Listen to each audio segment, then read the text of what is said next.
తెల్లారితే కేటీఆర్ని తిట్టుడు తప్ప మీరు ప్రజలకు ఉరగబెట్టింది ఏంది? ఒక కథ గుర్తుకొస్తుందండి ఈ విషయం చెప్పేటప్పుడు. వెనకట ఒక ఆయన ఒక దగ్గర పోతే గుర్రం బండి కనబడ్డదట. అది పెళ్ళిళ్ళ ఊరేగింపుకు వాడేటువంటి గుర్రం బండి. ఆ గుర్రం బండి కాడ గుర్రాన్ని చూసాడు. గుర్రం చాలా అందంగా ఉందని చెప్పి ఆ గుర్రాన్ని యుద్ధాన్ని తీసుకుపోయాడట. యుద్ధాన్ని తీసుకపోతే అది ఎంతసేపటికి అసలు ముందు కదులుతుంది అట. అదుపు లేదు, కుదుపు లేదు, ఏది లేదు. అది పెళ్లిలో ఉండేది. అయితే ఆయన ఫోన్ చేసిండట గుర్రం ఓనర్కి, గుర్రం బండి ఓనర్ ఫోన్ చేసి, అరే నేనేమో బాగుంది గుర్రం అని చెప్పి నేను యుద్ధాన్ని తీసుకొస్తే ఇది ముందు పోతలేదు, మరి ఏం చేయాలి అంటే, ఏం లేదు దాని ముందు పోయి 4 ఎగురుంది, ఎగురితే అది ముందు కదులుతానట.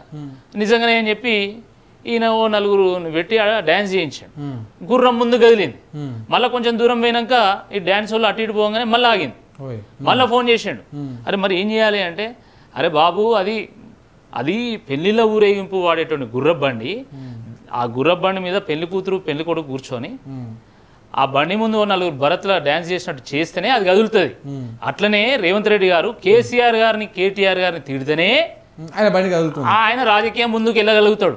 ఎందుకంటే ఆయన 10 ఏళ్ళు ఆయన కేసీఆర్ గారిని తిట్టే లీడర్ అయ్యాడు. ఆయనకి ఇంతకంటే వేరే క్వాలిఫికేషన్ ఏం లేదు. ఆయన ఇది అంత క్వాలిఫికేషన్ ఉన్నటువంటి బ్యాచ్ కాదు, బ్యాగులు చదివేటువంటి బ్యాచ్. కాబట్టి ఎట్లయితే పెళ్లిలో ఊరేగింపు వాడేటువంటి గుర్రము భరత్లో డ్యాన్స్ చేస్తేనే ముందు కదులుతుందో, ఇట్లా రేవంత్ రెడ్డి గారు కేసీఆర్ గారిని కేటీఆర్ గారిని హరీష్ రావు గారిని బీఆర్ఎస్ పార్టీని తిడితేనే ఆయనకు రాజకీయంగా పొద్దు గడుస్తుంది, లేకపోతే పొద్దు గడవదు. ఇది వ్యవహారం రేవంత్ రెడ్డి గారిది.